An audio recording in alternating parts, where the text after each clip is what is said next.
নারায়ণগঞ্জের সোনারগাঁও একসময় বাংলার প্রাচীন রাজধানী। আর সেই রাজধানীর হৃদয়ে দাঁড়িয়ে আছে এক বিস্ময়কর নিদর্শন, পানাম নগর।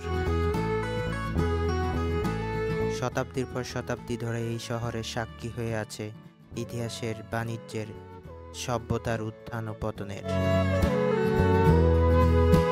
একসময় এখানে বসবাস করতেন ধনী ব্যবসায়ীরা, যাদের রুচি, স্থাপত্য আর জীবনধারা আজও ফুটে আছে এই পুরানো দালানগুলোই। প্রতিটি ভাঙ্গা জানালা, প্রতিটি নিঃশব্দ দরজা যেন গল্প বলে এক হারিয়ে যাওয়া যুগের।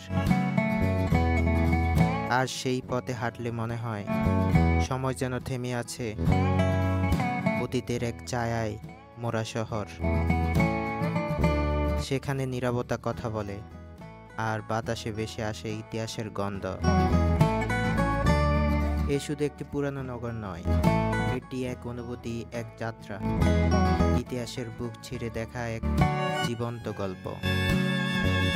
স্বাগতম পানাম সিটিতে।